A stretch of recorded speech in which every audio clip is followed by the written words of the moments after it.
Breaking all survival rules in the wild, a lonely man in Alaska let a freezing mother bear and her cubs onto his porch. No one could have imagined the shocking consequences of this encounter. The thermometer outside Jack Frost's cabin showed 40 degrees below zero, and the temperature was still dropping. In the 5 years Jack had lived in this remote part of Alaska, he had never seen the cold be so merciless. The approaching storm wasn't just another winter challenge. It was something that made even the toughest wilderness dwellers question their choices. Deep in the Alaskan wilderness, 4 hours away from the nearest town, stood a lonely wooden cabin, the home of a former wildlife photographer who had left his career in Seattle for a secluded life.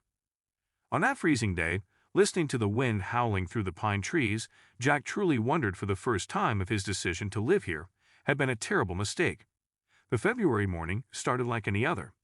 Jack woke up to the familiar crackling of wood in the fireplace, the heat from the dying embers barely reaching the corners of his small living room. Through frost-covered windows, he could see that fresh snow had fallen overnight, adding another layer to the already deep drifts. At 45 years old, Jack had developed a strict daily routine that helped him survive in these harsh conditions. Every morning, he checked the weather radio, took stock of his supplies, and made sure his equipment was in good shape. The walls of his cabin were covered with photographs he had taken over the years, images of wolves, moose, and bears in their natural habitat. They were his silent companions in solitude. His pictures had once been published in the biggest wildlife magazines, but after his wife's death 3 years ago, Jack left everything behind to start a new life far from civilization. That morning's weather forecast made him especially uneasy. A storm was coming from the north, bringing winds strong enough to knock down trees and a cold that could break records. Jack knew that in such conditions, he could be trapped inside for days, maybe even weeks. He spent the entire day securing the generator and checking his backup heating system. In Alaska, one small mistake could be deadly. His father's old saying echoed in his mind, "Nature doesn't forgive carelessness, son." Those words had helped him survive more times than he could count. By evening, the first wave of the storm hit the cabin with relentless force. Snow fell like a solid white wall, making it impossible to see anything beyond a few steps from the porch. Jack threw more logs into the fireplace and started his usual storm preparations. His satellite phone, the only reliable connection to the outside world, was fully charged and lay on the table next to his emergency radio. The nearest ranger station was 50 kilometers away, and in this weather, help would be impossible for days if something went wrong. As night fell, the storm grew stronger. The wind seeped through every crack in the cabin walls, making an eerie whistling sound that Jack had never quite gotten used to. The first sign that something was wrong came just after midnight. Suddenly, through the howling wind, a sound reached Jack's ears, making him jump from his chair. A deep guttural noise, barely audible through the storm, but unmistakable to someone who had spent years photographing wildlife. A bear, and very close to the cabin. In February, bears should be in deep hibernation. The fact that one was awake and active in these conditions meant something was terribly wrong. Jack grabbed his flashlight and carefully moved toward the window. The beam of light barely cut through the thick snow, and visibility was still poor. The thermometer now showed -45 degrees, and with the wind chill, it was even colder. Then he saw them. 3 dark shapes moving through the white haze, a mother bear and her 2 cubs, struggling through the deep snow. Even from inside the cabin, Jack could tell they were fighting for their lives. The mother's usual strong gait had turned into a slow, exhausted shuffle, and the cubs pressed against her, struggling against the biting wind. Years of observing wildlife had taught Jack to read animal behavior, and what he saw deeply disturbed him. The mother bear was desperate. Only extreme circumstances would force a mother to bring her cubs out in such deadly cold. Something must have disturbed from their den. They were forced into this life-threatening storm. The bears reached the cabin, seeking shelter from the merciless wind. In the flashlight's beam, Jack saw that their fur was covered in a thick layer of ice. The cubs were shivering violently, their small bodies not built for such extreme cold. The mother bear's movements were becoming weaker. Her strength was fading fast. Jack's heart pounded wildly as the bears came closer to his porch.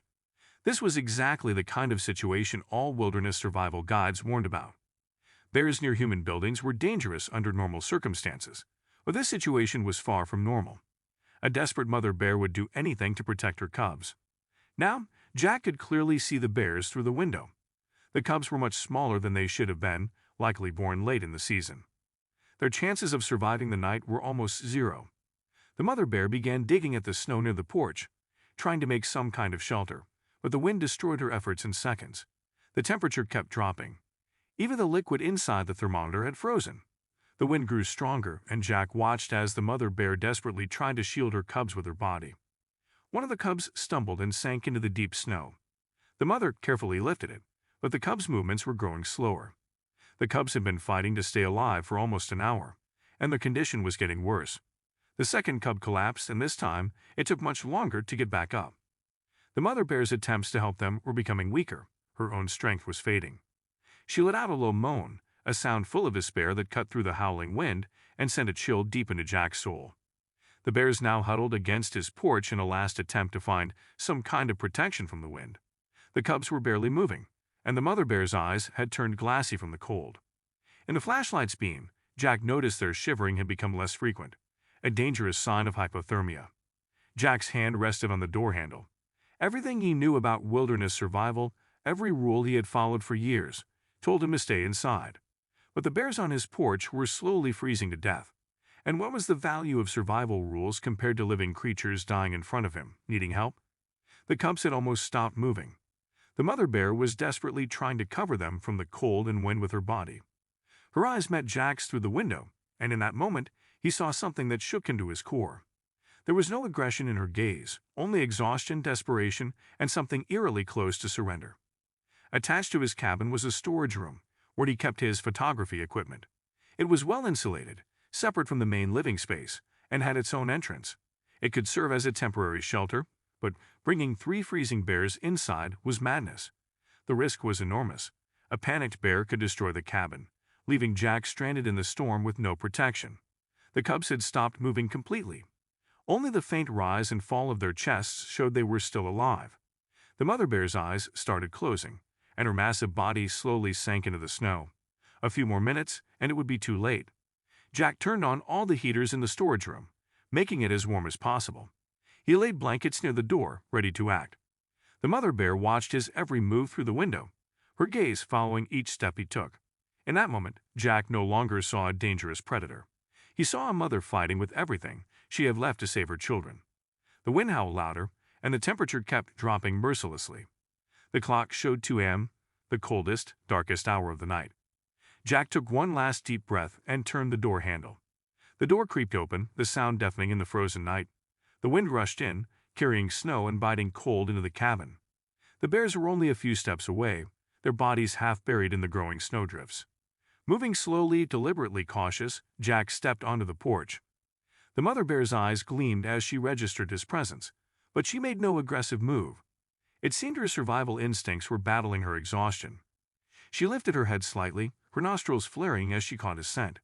Speaking in a quiet, calm voice, Jack began clearing a path from the porch to the storage room door. Every movement was slow and non-threatening. "It's okay," he whispered, though he knew the bears wouldn't understand his words. The mother bear watched him, but she didn't show aggression. The cubs remained motionless, their small bodies almost completely covered in snow. Time was running out. In this weather, even these few minutes outside were dangerous for Jack. He had to act now or abandon the idea completely. With trembling hands, he threw the storage room door wide open.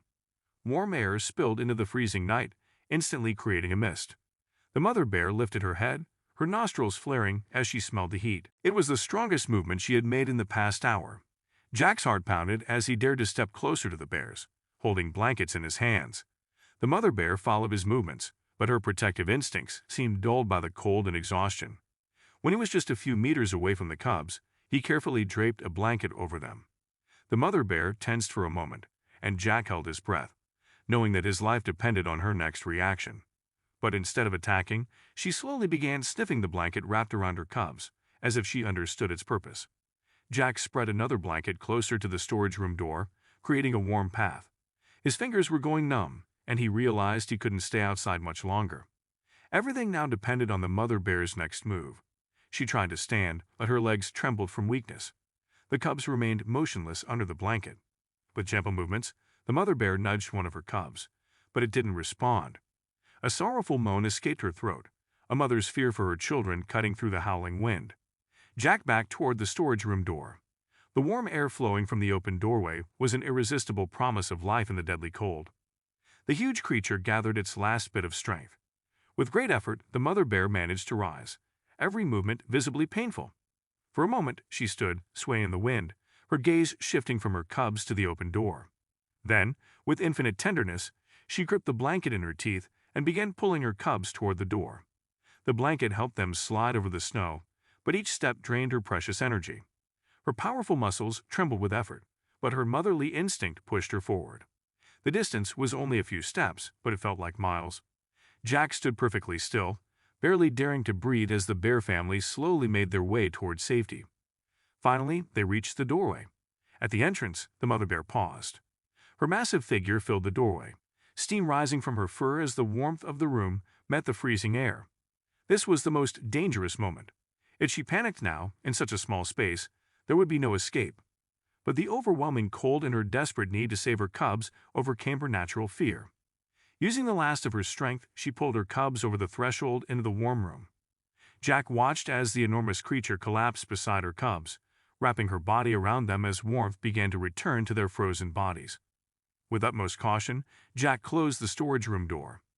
Through the small window, he could see the bears huddled together, seeking the life-saving heat. The mother bear's eyes remained open, watching him. But as the warmth seeped through her frozen fur, the tension in her body began to fade. For the next several hours, Jack stayed awake, watching through the window that connected his living space to the storage room. The storm outside reached its peak, shaking the cabin walls. But inside, something incredible was happening. The cubs were the first to show signs of life. As their little bodies warmed, they began to move. At first, their movements were weak and barely noticeable, but slowly they grew stronger. The mother bear sniffed each cub, as if bringing them back to life. By sunrise, the cubs were awake and moving, their natural curiosity returning. They stayed close to their mother, but with each hour, their movements became more playful. The storm raged for 2 more days. During that time, Jack carefully placed water and food near the storage room door while the bears rested. The mother bear accepted these offerings, her initial wariness replaced with cautious acceptance of his presence. On the morning of the 3rd day, the storm finally passed. The world outside had transformed into a crystal-clear landscape of snow and ice, but the temperature had begun to rise. For the first time in days, the sun peeped through the clouds. Jack knew the time had come. The bears needed to return to the wild. As if sensing this, the mother bear became more restless, her instincts calling her back to the forest. With the same careful movements he had used on that desperate night, Jack opened the outer door of the storage room. Fresh air and sunlight flooded in, and the mother bear lifted her head, sensing the change. She got to her feet, once again strong and magnificent. Nothing like the desperate creature she had been 3 nights ago. At the doorway, she paused. She turned her head toward Jack, who stood at a respectful distance. Their eyes met one last time, and in that moment, there was a strange understanding between them. Then, with surprising grace, she led her cubs out into the snow. Jack watched as they moved toward the forest, their dark shapes growing smaller against the vast white landscape. Before disappearing into the trees, the mother bear stopped and looked back one final time. Then, she turned and vanished into the wilderness with her cubs, leaving only a trail of paw prints in the snow. 6 months had passed since that unforgettable encounter. On a warm August day, Jack was returning to his cabin after a rare trip to town for supplies. His old pickup truck rumbled as it made its way along the winding mountain road. After the harsh winter, the past few months had been filled with frequent photography sessions, capturing nature awakening once more. As he rounded a bend, a massive bear suddenly stepped onto the road. Jack slammed on the brakes. The truck skidded and came to a stop just inches from a large tree. Gripping the steering wheel with white-knuckled fingers, Jack stared at the enormous creature blocking the road. The bear stood motionless, looking straight at him. "What the hell?" Jack whispered, trying to calm his racing heart. Something about the bear's stance seemed familiar. Could it really be her? No, that was impossible. But the longer he looked, the more convinced he became. It was the same mother bear he had saved during the winter. But why was she standing in the middle of the road? Why wasn't she going back into the forest? Jack restarted the engine, hoping the sound would scare her off. But the bear didn't move. Then, a strange rumbling filled the air. Jack felt the ground beneath his truck begin to tremble. The mother bear turned her head, looking toward something ahead, then back at Jack. There was a strange tension in her eyes. A sudden crash made Jack jump. Just a few dozen meters ahead, a massive chunk of rock broke away from the overhanging cliff and crashed onto the road with a thunderous impact. Another followed, then another. Within seconds, the road ahead was buried under an impassable pile of rocks and dirt. If not for the bear's sudden appearance, Jack would have been caught right in the middle of it. The realization hit him like a jolt of electricity. The animal hadn't been trying to attack. The mother bear had intentionally stopped his truck, saving him from certain death, risking her own life in the process. As the rock slide came to an end, the bear turned and slowly walked toward the edge of the road. She stopped at the tree line. From behind the trees, two young bears appeared. They looked strong and healthy, their fur shining in the sunlight. The mother bear cast one last glance at Jack, then led her cubs into the forest. Jack sat in his truck, staring at the blocked road ahead and the spot where the bear had just stood. Life in Alaska had taught him many lessons about survival, but this was perhaps the most important one of all. Sometimes gratitude in the wild comes from where you least expect it. Jack turned his truck around and slowly took the long way home. This was a moment worth saving, not just on the film of his camera, but deep within his soul.